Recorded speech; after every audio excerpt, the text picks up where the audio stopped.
ఆయనతో మొన్న రీసెంట్గా ఒక కళాభారతి ప్రోగ్రాంలో కలవడం జరిగింది.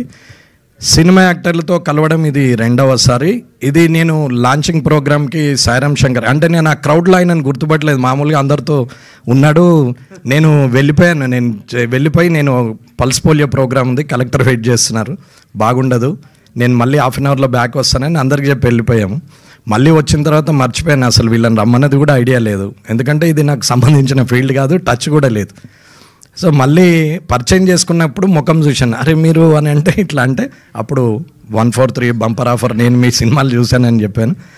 తర్వాత ఆయన ఎందుకు పిలుస్తున్నారు అని అడిగాను. అడిగితే చెప్పారు ఇట్లా అని. సరే కామారెడ్డి అని ఉంది అని అంటే అప్పుడు సరే కామారెడ్డి చూపించారు, బాగుంది, సరే వస్తానన్నాను. అంటే ఆయన పిలిస్తే వచ్చిండని ఆయన అనుకుంటుండు, ఎప్పుడు పిలుస్తాడో నేను వస్తాను నేను అనుకున్నాను. ఎందుకంటే ఇది ఇంట్రెస్టింగ్ ఫీల్డ్. వాస్తవంగా నేను ప్రేమ ఖైదీ మన మాలాశ్రీ గారు అండ్ హరీష్ గారు దాని ఏమంటారు సెలక్షన్స్ కోసం నేను కూడా అటెండ్ అయ్యాను, ఆడిషన్స్. నేను అప్పుడు కాంట్రాక్ట్ చేసేవాడిని.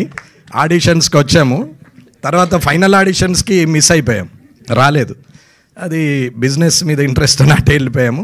ఫీల్డ్లోకి రావాలని ఇంట్రెస్ట్ చాలా ఉండేది, చిన్నప్పటి నుంచి అలాగే పెరిగాం. పొలిటికల్ ఇంట్రెస్ట్ 2000లో స్టార్ట్ అయింది.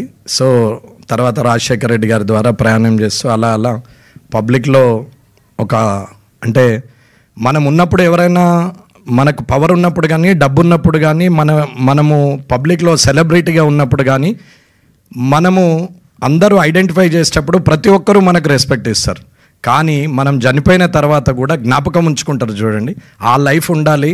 కాబట్టి అది ఏ ఫీల్డ్లో పనిచేస్తుంది అంటే పొలిటికల్ ఫీల్డ్లో పనిచేస్తుంది. సో మనం చనిపోయిన తర్వాత కూడా 100 సంవత్సరాలు గుర్తుంచుకుంటారు జనం అంటే ఆ ఫీల్డ్లో మనం చేసే మంచి పనితోనే అనే ఉద్దేశం మీద అటు టర్న్ అయ్యాం. సరే ఇక్కడికి తను వచ్చిన తర్వాత రావడం నాకు చాలా హ్యాపీగా అనిపించింది. So this is the first time. ఏది ఉన్నా ఉన్నప్పుడే కనపడుతుంది.